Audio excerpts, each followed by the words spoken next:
that led us to our directrix. We found our eccentricity that led us to the hyperbola. Now we just need some points to kind of plug in there. And let's write this out. -8/3. That's like 2 and some change, right? Let's take a look. That's like kind of there. Oh, excuse me. It's y as well, and it's negative. So, there. Cool. Did I get that right? Yes, 2.5 almost. Oh, kind of strange. Okay, so not incredibly helpful for the hyperbola, right? But we can just plug in points and figure these guys out pretty fast. So let's play around. So let's see what we get here. Let's plug in our theta equals 0 again into the original equation. And the original equation is here if you can't see it very well.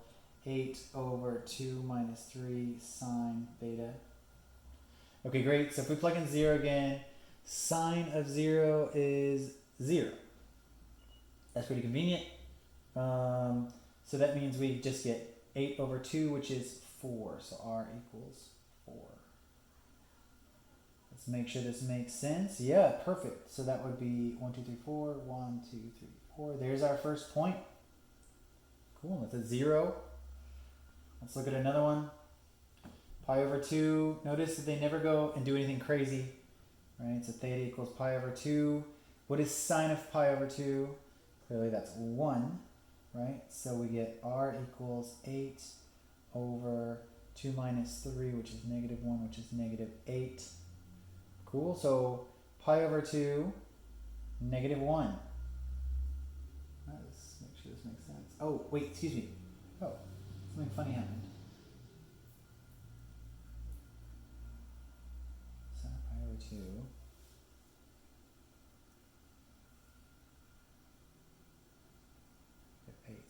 Weird happened. Let me double check this because I'm getting a weird answer.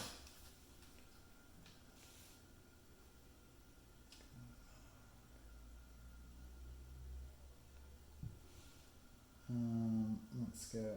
Sine of 90 degrees is obviously 1.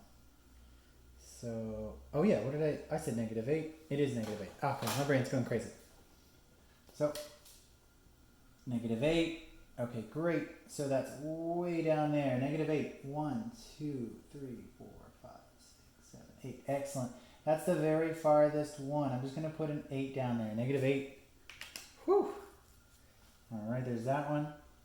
So we've done 0. We've done pi/2. Now we need pi. So what is sine of pi? Sine of pi is just going to be a 0 as well.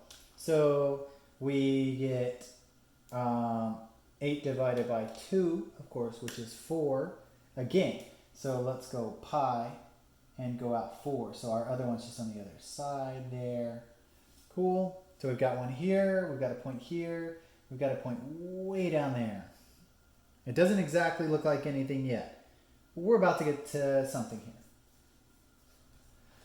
And so finally they do 3 pi/2. This is going to be our good luck charm. Hopefully this is the last bit. So what is sine of 3 pi/2? Come all the way around. This is going to give us a -1. Correct? So -1 times -3 is just 3. So this is going to give us 8/5. So r of 3 pi/2 is going to give us a theta of 8/5, which is like 1 and some change, almost 2. It's like somewhere there. Here's our hyperbola. Whew. And this, of course, goes down. We can't see that one as well. Not very important. Okay, that's it. So, what was the walkthrough on this one? The walkthrough was finding your E, finding your P value, and then plugging in just the thetas. 0, pi/2, pi, and 3 pi/2. And then tracking out where this hyperbola is.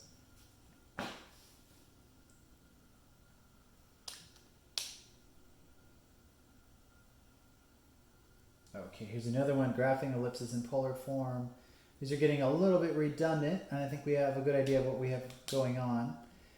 So again, I'll just kind of talk about this one. Again, we find our E and our eccentricity, which is going to be 4/5.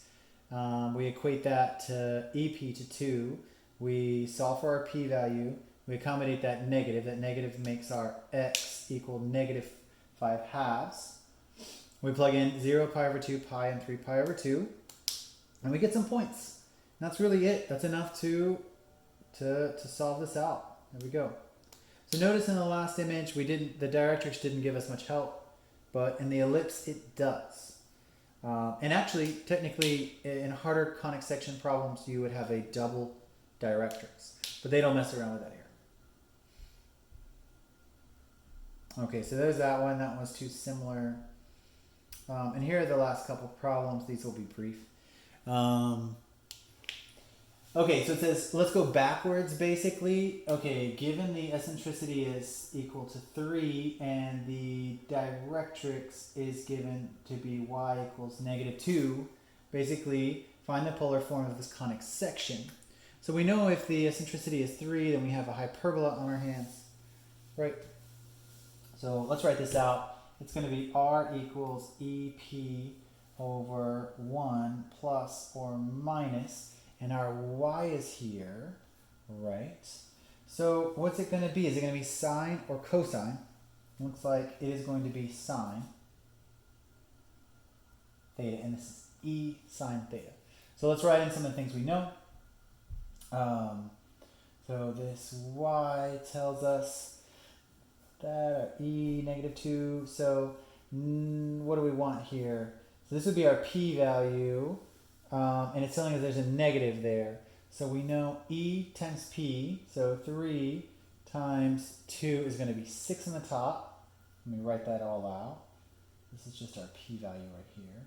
So 3 times 2 divided by, touch the screen, 3 times 2 divided by 1. And see it being negative, we know that that's going to be negative there. And it's going to be 3 sine theta.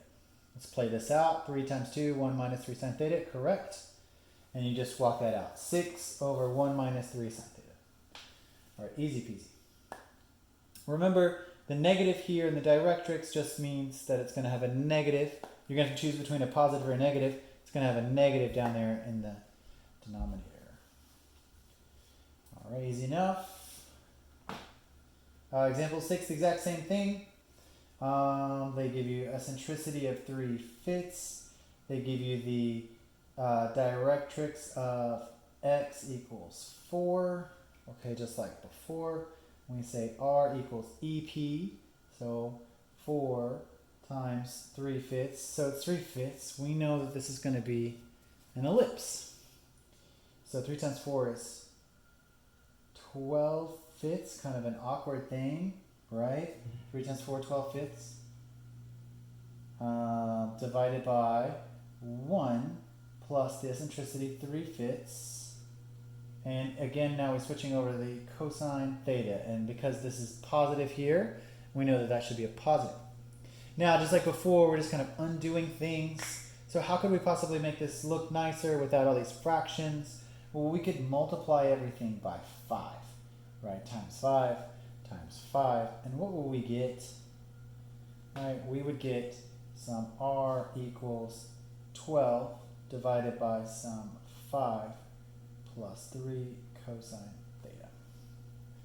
And ta-da, that is your answer.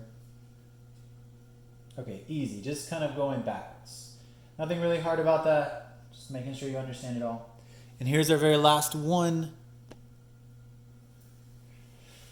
It says, convert this conic section back into rectangular form. I'm going to need a ton of space on this one. Let me write this down and then I'll swipe this away. So it says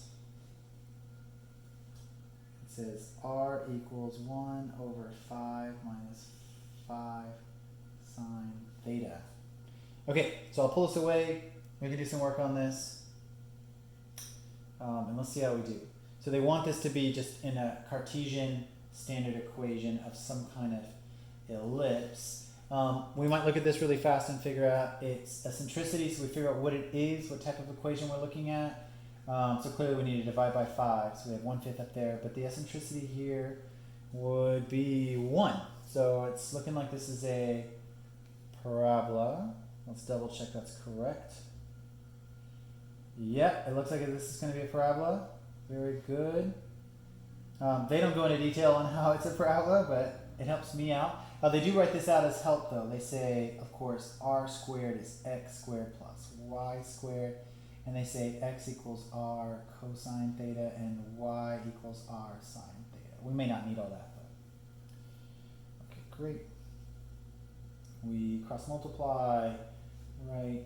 We get 5r minus 5r sine theta equals 1.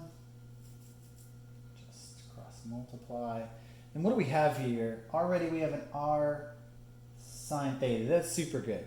Check this out. R sine theta. That's going to be our y, right?